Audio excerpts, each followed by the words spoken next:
Hey everyone,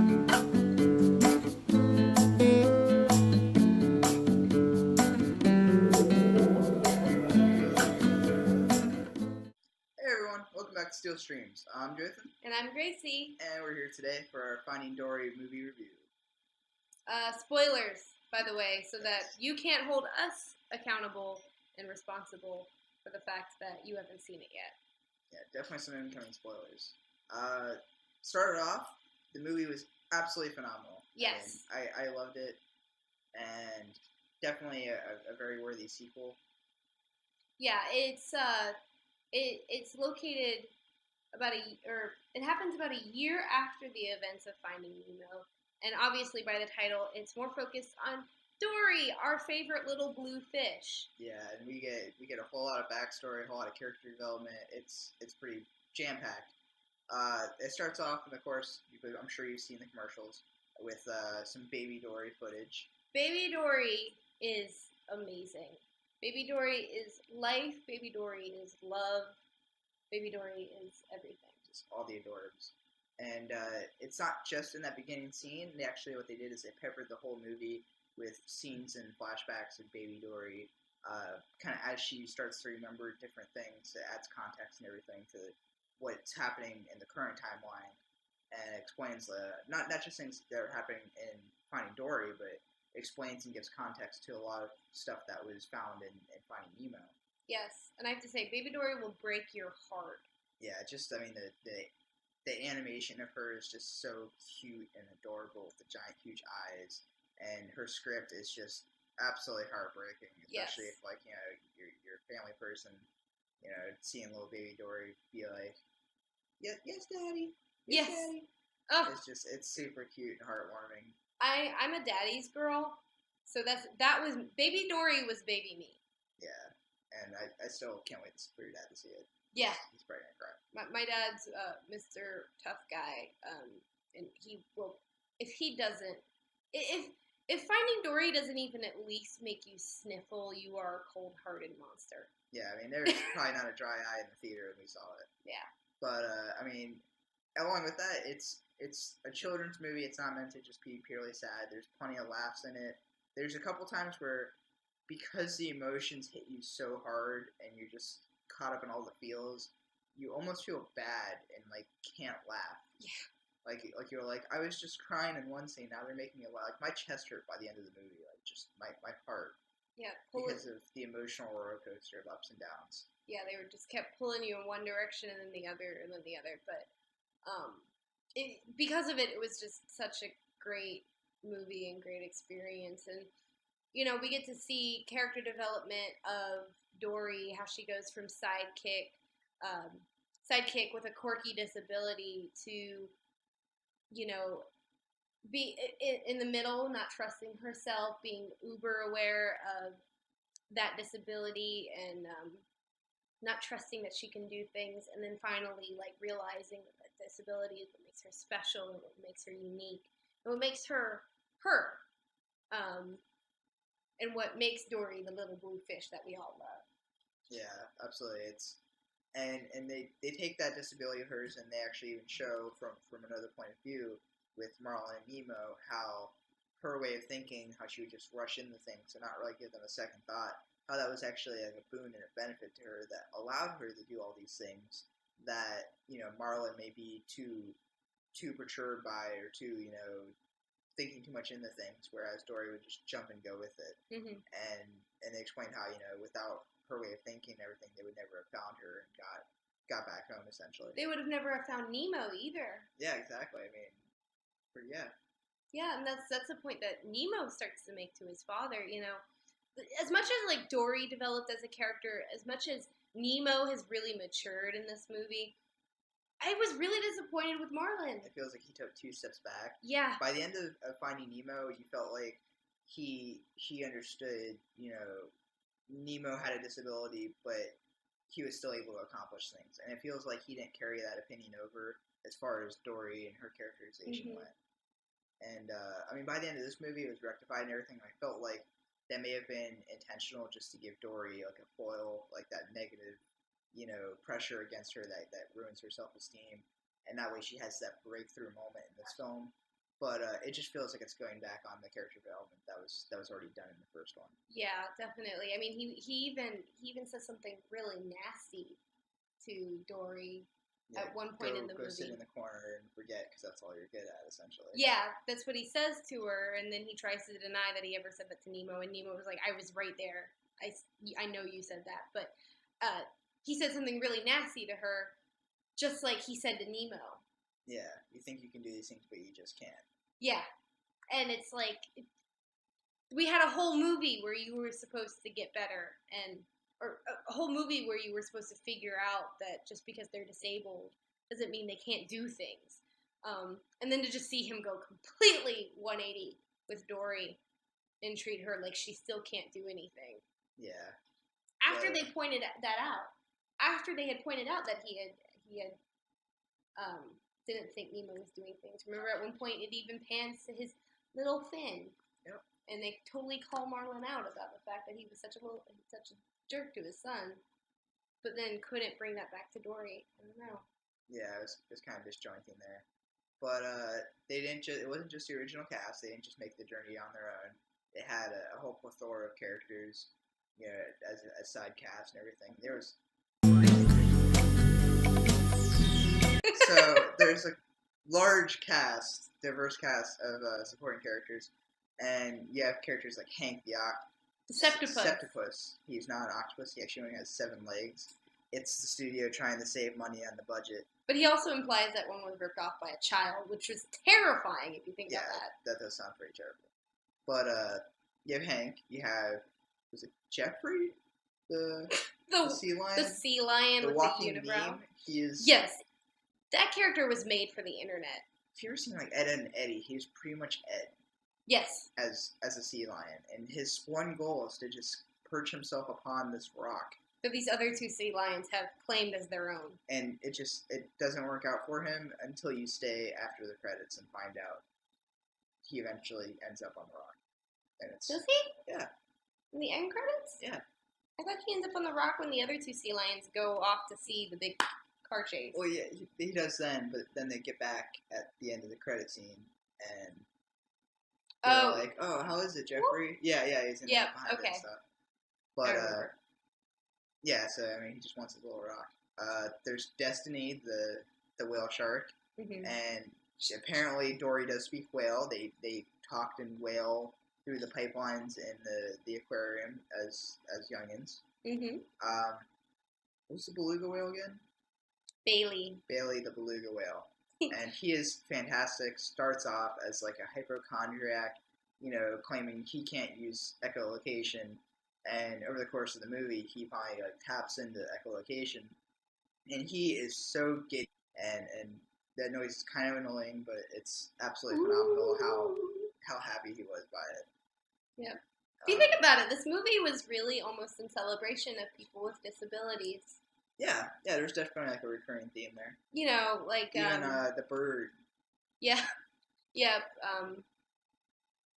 Billy, was that her name? Yeah, which was kind of odd because it was implied she was female. Yes. But yeah, there was this weird, cringy bird, and she couldn't understand anything really. She was totally whacked out in the head, and you had to like look at her and imprint yourself and you know, try and hope she does what you want her to, and she did it 9 times out of 10. But yeah, all the characters had some kind of disability. Yep. Dory with her short-term memory. Hank was an amputee. Destiny was slightly blind. Yeah, was it nearsighted or farsighted? She couldn't see far away. Yes, whichever one that is. Isn't that nearsighted? Yeah, that's nearsighted. Yes. So she can see things that are close to her. Bailey was a hypochondriac. Nemo with his little gimpy fin. You know, it's like really a celebration of these animals, but you know, people or you know, beings that are defining the odds and growing and really helping each other too. That was a big theme of just trusting someone enough to help you and to learn how to care for someone. Hank, his one goal is to get to the Cleveland Zoo. So he could sit in the tank by himself and not be bothered because you know, he had a dislike for the oceans and terrible things happened to him there. And, but she never found out what it was, which I was a little disappointed. Yes, it's one of those, yeah. better left off a mystery type thing. Yeah. But there was some scenes in there that featured otters, and those absolutely stole the show. Their appearances were brief because otherwise they would have just hogged all the attention. But I mean, the otters come up and what do they call it, cuddle party. Yep, cuddle party. And they're just baby otters, just like hugging on each other. It is the cutest thing. So, spoiler alert, but the scene towards the end when the otters are helping Dory stop traffic, they're all standing straight up and they've got their babies in front of them, and they're all up in a line on a highway. And I live kind of out in the boonies where you see dead animals on the side of the road. So your heart starts pumping. Yeah, you see the onrushing traffic hurtling towards them at insane these speeds. baby otters and these mommy otters and these daddy otters who are just going to cuddle each other. But yeah, it worked. I was. You see that the cars immediately turn over and stop, and everybody starts peering out. Look how cute they are! And the thing is that it's a Pixar movie. I know that none of these otters are going to get hit by these cars, but I was still sitting there in suspense. You know you've got a good movie that has your audience engulfed in the story when, even when it's a children's movie, you are still have this dread. Maybe it's from watching too much Game of Thrones, but yeah. And this it was such an emotional roller coaster. What made you break with the tears? Honestly, probably one of my favorite scenes too, because it was just a moment that just pushed everything over the edge. Was when Dory finally finds her parents. She had pretty much given up all hope beyond that point, and this was a good 3/4 into the film too. So she was completely lost. She was told that her parents had passed away, and so she was completely hopeless. At this point, the audience is starting to think, "Is this really how the movie's going to end?" There can't. I mean, it's a Pixar movie. You don't expect it, but Pixar's killed off families before. Yes. So you're not quite sure. And as she swims out into the ocean again, she looks down and sees some seashells, and she starts following the trail of seashells. She comes to this little ramshackle house, and as she turns around, you see two figures start coming out from the shadows, and that's when you knew, and your heart stopped, and you're like, oh, finally, she gets everything she deserves, and her parents, come forward and recognize her immediately. And it turns out they had spent years just collecting shells and building this trail network of shells to try and get her attention. So when she came back, she could find them. And just knowing that she'd been gone for so long, and they had always been hopeful and waited and looked for her, it was just absolutely heartwarming. Yeah, and it had shown earlier in the movie how they started collecting shells that led home because of Dory's short-term memory loss. They were like, just always know you can follow the shells and you'll get home. And I might cry again. But when they emerged out of the darkness, they had shells.